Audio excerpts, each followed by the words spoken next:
but it was at Kotaku, right? That broke the story on Monday saying, hey, looks like Obsidian is about a 90% chance of being purchased by Microsoft here, continuing Microsoft's bold spree of purchasing just like the land grab of the century, all the studios they can, in theory, to start the next generation off on the right foot, right? Is that the easy shorthand? Yeah. Yeah? What do you think, Reiner, Game about Pass. them trying to buy Obsidian? I think it's a smart move. I like what Obsidian does, and if they're making anything that's like Fallout New Vegas again anytime soon, that's a good get for Microsoft. Yeah, if they want to go back to that template, for sure. I actually, speaking of going back, it was years ago. It was on the Fallout 4 episode of the GI Show, actually, where we talked about the review for that game. We interviewed Fergus, who's the CEO of Obsidian. And I went back and listened to that interview today, and it was fun hearing him talk about their plans for an Xbox One launch title called Stormlands, which was a nightmare, and as he puts it, like the darkest part of the studio's history, because Microsoft canceled that game suddenly, just did like an immediate 180, and he had to lay a bunch of people off from the studio, and it was just heartbreaking. And he was talking about the stress of just being a launch title for an Xbox platform, and like his angle was, there's so much pressure on that game because you don't need to sell a $60 game. Microsoft expects you to sell a $500 console at the same time, and it's just impossible pressure, and they're shoving Kinect down your throats and all these other features. And it's just funny to hear him talk about that, and now it's like, well, partnered up for probably a launch title on the next Xbox. Here we go again, Obsidian, if it goes through. Or maybe they just salvage Stormlands. Here it is. That'd be interesting. Although he did say that they're repurposing a lot of aspects from Stormlands, like thematically, into the next game they were going to announce, which I believe ended up being Tyranny. But I think in that Kotaku piece, they even talk about how Microsoft wants to put more of an emphasis on PC games. And obviously Obsidian's bread and butter lately is making some really great CRPGs lately. Do we think that's more likely, that they go that route, or another New Vegas style game? I mean, if I had the money and did that, I'd be like, make me New Vegas 2. Like, that's all I want. Hey, Bethesda, is that cool if we just call this New Vegas 2? I mean, seriously, that's the smart money in my opinion. For sure. Like, just single player focused RPG. People will play it on console and PC. Like, yeah. Right. Yeah. But they also make great CRPGs, so why not? Yeah. Yeah. It's an interesting thing if it goes through, but odds are this thing's probably happening. Now that's what, 6 new studios with games we don't know about? God, I guess so. Yeah, it's really crazy to ratchet that stuff up. Obviously, Forza Horizon 4 just came out from Playground, and then they just hired 150 people to make a new open world game there. Right, which is clearly Fable, which is very exciting.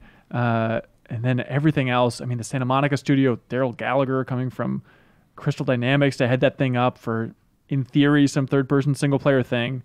It's an insane time for Microsoft. But just to jump to community emails earlier, Josh from Shawnee Mission, Kansas says, howdy, informants. Are there any indie devs that still surprise you as not being owned by a major publisher? For example, at E3, Microsoft made news with their acquisition of Playground Games, which I forgot wasn't a first-party studio. Yeah, everybody did, I think. Any that still seem weird as being indie, or even what studios do you feel like would fit with a larger company? What studios out there are shocking that Microsoft hasn't purchased them yet? Insomniac. Yes. That's a big one. Like in terms of big indies out there. What if they did that? They could, technically, right? I mean, if Ted Price and co. decided to sell for a big price, like what happens to like the future of Spider-Man and oh God. Don't do that! Yeah. They would probably give Spider-Man 2 in theory to, I don't know, hey, Sucker Punch, can you make this real quick? Like Sony has other talent they could conceivably tap to make it happen, but what we talked about in the Game Club is just thinking about if Insomniac were to ever sell out, which they're very cool for not selling out and being independent and all that stuff, but just imagine how much that price tag jumped after the release of Spider-Man. Like pre and post Spider-Man, quadrupled the like worth of that studio, right? Especially with those sales, it's insane. Huge, yeah. One that always stands out to me, and it was funny because we had him on the show during E3, and we asked him this directly while he was sitting next to somebody from Playground Games, and he got very uncomfortable. But the team behind Ori, Moon Studios. It's like, how has Microsoft not purchased you guys? And he just immediately blushed, like, you're like, clearly they're barking up the tree, right? Right.